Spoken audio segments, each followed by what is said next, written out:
Hello दोस्तों, आप सभी का स्वागत है आपके अपने YouTube channel education viral MP में।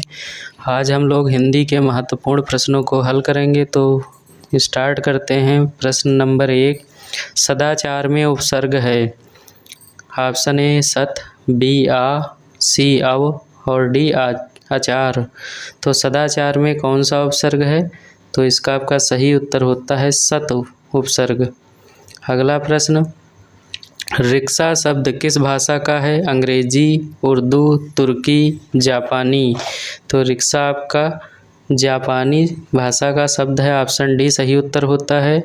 अगला प्रश्न, लेखक शब्द के अंतर्गत अंत में कौन सा प्रत्यय लगा हुआ है? यहाँ लेखक के अंत में प्रत्यय पूछ रहा है, क, इक, आक और अक।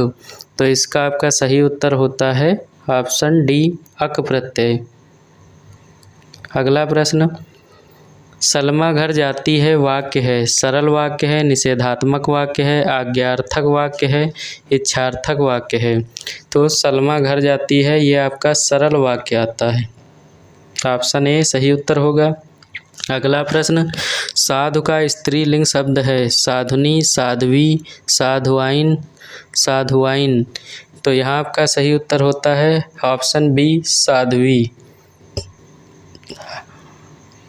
अगला प्रश्न, मैं काम से जा रहा हूँ वाक्य में कौन सा कारक है? तो यहाँ है मैं काम से जा रहा हूँ संप्रदान, करण, अपादान और अधिकरण। तो यहाँ आपका सही उत्तर होगा करण कारक। कर्ता ने कर्म को करण से, यहाँ से आया है तो करण कारक हो जाएगा। अगला प्रश्न, हरियाली है जातिवाचक संज्ञा, समूहवाचक संज्ञा, भाववाचक संज्ञा और विशेषण। तो यहाँ हरियाली आपका क्या है? भाव को प्रकट करता है, यानी भाववाचक संज्ञा, ऑप्शन सी। अगला प्रश्न, तल्लीन शब्द का संधि विच्छेद होगा तव प्लस लीन, तल प्लस लीन, ततः प्लस लीन और तत् प्लस लीन। तो इसका आपका सही उत्तर होता है तत् प्लस लीन, तल्लीन हो जाता है। व्यंजन संधि का यह उदाहरण है। अगला, चंद्रोदय में कौन सी संधि है? यड़ संधि, दीर्घ संधि, वृद्धि संधि, गुण संधि। तो यहाँ आपका सही उत्तर कौन सा होगा? गुण संधि। इसका जब संधि विच्छेद करेंगे तो हो जाएगा चंद्र प्लस उदय। यहाँ चंद्र से आपका आ और उ मिलकर हो जाते हैं ओ, चंद्रोदय हो जाएगा। अगला प्रश्न, द्विज के अनेकार्थी शब्दों में से कौन सा शब्द नहीं आता है? यानी द्विज का जो है समानार्थी शब्द या अनेकार्थी शब्द कौन सा नहीं है? ब्राह्मण, विदेह, पक्षी, दांत। तो इसका आपका सही उत्तर होता है ऑप्शन डी विदेह। बाकी ब्राह्मण, पक्षी, दांत ये द्विज के अनेकार्थी शब्द हैं। सर्प, मेघ, हिरण किस शब्द के अनेकार्थी हैं? ऑप्शन ए सारंग, बी सारंग। यहाँ सारंग में डिफरेंस है लिखने में, नारंग और सडंग। तो ये आपका सही उत्तर होता है ऑप्शन ए सारंग। अगला, अमृत शब्द का समानार्थी शब्द कौन सा है? ब्रज, मोती, पीयूष, ब्रह्मा। तो अमृत को क्या कहते हैं? पीयूष कहते हैं। ऑप्शन सी सही उत्तर है। अगला प्रश्न, निम्नलिखित शब्दों में से एक अर्थ स्त्री है। एक का अर्थ स्त्री है, किसका अर्थ स्त्री है? अंगजा, अंगना, आंगन, अंगार। तो यहाँ आपका सही उत्तर क्या होगा? ऑप्शन ए अंगजा। अगला प्रश्न,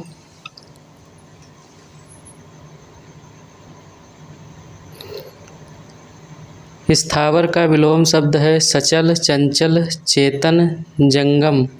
तो इसका आपका सही उत्तर होता है ऑप्शन डी स्थावर का जंगम। अगला प्रश्न, सृष्टि का विलोम शब्द है विशिष्ट, प्रलय, व्यष्टि, समष्टि। तो यहाँ आपका सही उत्तर क्या होगा? ऑप्शन बी प्रलय, सृष्टि और इसका जस्ट अपोजिट क्या हो जाएगा? प्रलय। अगला प्रश्न, उन्मूलन का विलोम है अवमूल्यन, विश्लेषण, रोपण, संश्लेषण। तो उन्मूलन का आपका सही क्या होगा विलोम शब्द? रोपण, ऑप्शन सी। अगला, हल्दी शब्द का तत्सम रूप है हरिद्रिका, हरिद्रा, हरिद्रा, हलिद्र। तो इसका आपका सही उत्तर होता है ऑप्शन बी हरिद्रा।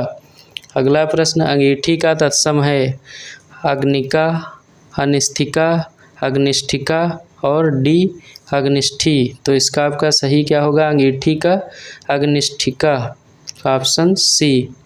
अगला प्रश्न, निम्नलिखित में से शुद्ध वर्तनी वाला शब्द है हिरण्यकश्यप, हिरण्यकशिपु, हिरण्यकश्यप और हिरण्यकाश्यप। तो यहाँ लिखने में सही शब्द आपका सी ऑप्शन एक मिनट, यहाँ इसका आपका सही उत्तर होगा ऑप्शन बी हिरण्यकशिपु। अगला प्रश्न, निम्नलिखित विकल्पों में से शुद्ध वर्तनी वाले शब्द का चयन कीजिए। उपरोक्त, उपर्युक्त, उपर्युक्त और ऑप्शन डी उपर्युक्त। तो यहाँ सबसे सही क्या होगा? ऑप्शन डी उपर्युक्त। अगला प्रश्न, जो किए गए उपकार को मानता है को क्या कहते हैं? कृतज्ञ, कृतार्थ, कृतघ्न और कृपण। तो जो किए गए उपकार को मानता है उसे कृतज्ञ कहते हैं और जो किए गए उपकार को ना माने उसे कृतघ्न कहते हैं। अगला प्रश्न, गुरु के समीप रहने वाला विद्यार्थी अंतवासी, अंतःवासी, अंतेवासी और अंतर्वासी। तो इसका आपका सही उत्तर होता है ऑप्शन सी अंतेवासी। जो गुरु के समीप रहकर शिक्षा ग्रहण करता है अंतेवासी कहलाता है। भूत, वर्तमान और भविष्य को जानने वाला त्रिकालदर्शी, त्रिकालदर्शी, त्रिकालदर्शी, सर्वज्ञ। तो इसका आपका सही उत्तर होता है ऑप्शन बी त्रिकालदर्शी, यानी तीनों भूत, भविष्य और वर्तमान को जो जानता हो। तिलक लगाने में किसका प्रयोग होता है? ऑप्शन ए अक्षत, जौ, गेहूँ, उड़द। तो तिलक लगाने में अक्षत का प्रयोग करते हैं, ये हम लोगों के डेली लाइफ से जुड़ा हुआ भी है। ऐसा कवि जो तत्काल रचना करता हो उसके लिए एक सही शब्द क्या होगा? कविराज, आशु कवि, महाकवि और कवीश। तो इसका आपका सही उत्तर होता है ऑप्शन बी आशु कवि। अगला प्रश्न, शुद्ध वाक्य का चयन करें। उसे वीणा बजाना नहीं आता, उसे नहीं बजाना वीणा आता, उसे वीणा बजाना नहीं आता है, उसे बजाना नहीं आता वीणा। तो पढ़ने से ही हमको लग रहा है इसका ऑप्शन सी जो है वो सही होगा, उसे वीणा बजाना नहीं आता है, क्योंकि वीणा अशुद्ध वाक्य है। अगला प्रश्न, शुद्ध वाक्य चुनिए। वेदों के 6 अंग माने जाते हैं। वेदों में 6 अंग माने जाते हैं। वेदों से 6 अंग माने जाते हैं और वेदों पर 6 अंग माने जाते हैं। तो यहाँ आपका सही उत्तर क्या होगा? वेदों के 6 अंग माने जाते हैं, ऑप्शन ए। अगला प्रश्न, रामचरितमानस की रचना किस बोली में की गई है? अवधी, ब्रज, कन्नौजी और बघेली। तो रामचरितमानस की रचना अवधी भाषा में की गई है और इसके रचनाकार हैं गोस्वामी तुलसीदास। अगला प्रश्न, कश्मीर सुषमा किस कवि की सबसे प्रसिद्ध रचना है? ये काफ़ी इम्पॉर्टेंट रचना है। केशवदास, सूर्यकांत त्रिपाठी, निराला, प्रताप नारायण मिश्र, श्रीधर पाठक। तो इसका क्या सही उत्तर होगा? श्रीधर पाठक की है कश्मीर सुषमा, इसमें कश्मीर का वर्णन किया गया है। अगला प्रश्न, तोड़ती पत्थर कैसी कविता है? उपदेशात्मक, यथार्थवादी, आदर्शवादी और व्यंग्यपरक। तो तोड़ती पत्थर कैसा है आपका? यथार्थवादी। ये यथार्थ चित्रण को प्रकट करती है और ये सूर्यकांत त्रिपाठी निराला जी की है तोड़ती पत्थर। अगला प्रश्न, मैला आंचल किसका उपन्यास है? मुंशी प्रेमचंद्र, यशपाल, जैनेन्द्र, फणीश्वर नाथ रेणु। तो ये भी बहुत ही महत्वपूर्ण रचना है मैला आंचल, फणीश्वर नाथ रेणु, काफ़ी रिपीटेड। चित्रधारा किसकी कृति है? महादेवी वर्मा, सुभद्रा कुमारी चौहान, चंद्रमुखी ओझा, सुधा, सूर्यबाला। तो ये आपकी चित्रधारा किसकी रचना है? सुभद्रा कुमारी चौहान जी की। वीरों का कैसा हो बसंत, ये भी इन्हीं की रचना है। यामा आपकी गिल्लू, ये महादेवी की है। हर काम को देर से करने वाला विलंबी, अदूरदर्शी, दीर्घसूत्री, दीर्घदर्शी। तो हर काम को विलंब करने वाले को क्या कहते हैं? दीर्घसूत्री, ऑप्शन सी आपका सही उत्तर होता है। अगला प्रश्न, खिसियानी बिल्ली खंबा नोचे। काफ़ी ये कहावत फेमस है, इसका सही उत्तर क्या होता है? बिल्ली के दूध पीने से पर खिसियाना, कुत्ते बिल्ली की लड़ाई, खिसियाहट में कोई अटपटा कार्य करना, सिर धुनना। तो इसका आपका सही उत्तर होता है खिसियाहट में कोई अटपटा कार्य करना। Option C. हाथ कंगन को आरसी क्या, पढ़े लिखे को फारसी का ये पूरी कहावत है। इसका क्या अर्थ होता है? प्रत्यक्ष को प्रमाण की आवश्यकता नहीं, बिल्कुल पढ़ा लिखा ना होना, सी सुंदर स्त्री के आभूषणों की आवश्यकता नहीं, और डी विद्वान को धन की आवश्यकता नहीं है। तो इसका सही उत्तर होता है प्रत्यक्ष को प्रमाण की आवश्यकता नहीं है। अगला प्रश्न, कौड़ी नहीं पास मेला लगे उदास, तो इसका क्या सही अर्थ होगा? मेला देखने जाना, मेले में जुआ खेलना, धन अभाव में अच्छी चीज़ भी खराब लगती है, मेले में जाकर खरीदारी करना। तो इसका सही उत्तर होगा आपका धन अभाव में अच्छी चीज़ भी खराब लगती है। अगला प्रश्न, ढोल के भीतर पोल, इसका क्या अर्थ होगा? ढोल पीटना, दिखावटी शान, ढोल को पीट पीट कर फाड़ना, और इनमें से कोई नहीं। तो इसका क्या होता है? ढोल के भीतर पोल, दिखावटी शान, ऑप्शन बी।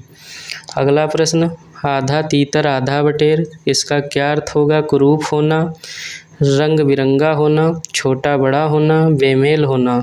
तो इसका आपका सही उत्तर होता है बेमेल होना, ना तो वो तीतर में है ना बटेर, यानी बेमेल है।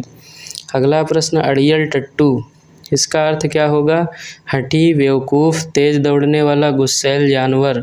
तो अड़ियल टट्टू को क्या कहते हैं? हठी, जो हठी हो, किसी की बात ना माने। अगला प्रश्न, अक्ल के घोड़े दौड़ाना, इसका सही अर्थ क्या होगा? घोड़े पे सवार होकर घूमना, बहुत सोच विचार करना, फालतू घूमना, उड़ान भरना। तो इसका आपका सही उत्तर होगा ऑप्शन 2, बहुत सोच विचार करना। अक्ल के घोड़े दौड़ाना का अर्थ क्या होगा? बहुत सोच विचार करना। तो आज हम लोगों ने हिंदी के महत्वपूर्ण प्रश्नों को सॉल्व किया, आगे भी ऐसे ही हिंदी के महत्वपूर्ण प्रश्नों को सॉल्व करते रहेंगे। ये आपके पेट सिलेबस पे ही आधारित पूरा सेट था, आगे भी इसी तरीके का संग्रह लाते रहेंगे। आप अपने YouTube channel education wire LMP में बने रहिए। अपने चैनल को लाइक सब्सक्राइब करना ना भूलें, और बेल आइकॉन को दबा दें, जिससे अगले वीडियो की नोटिफिकेशन आपको मिलती रहे। धन्यवाद।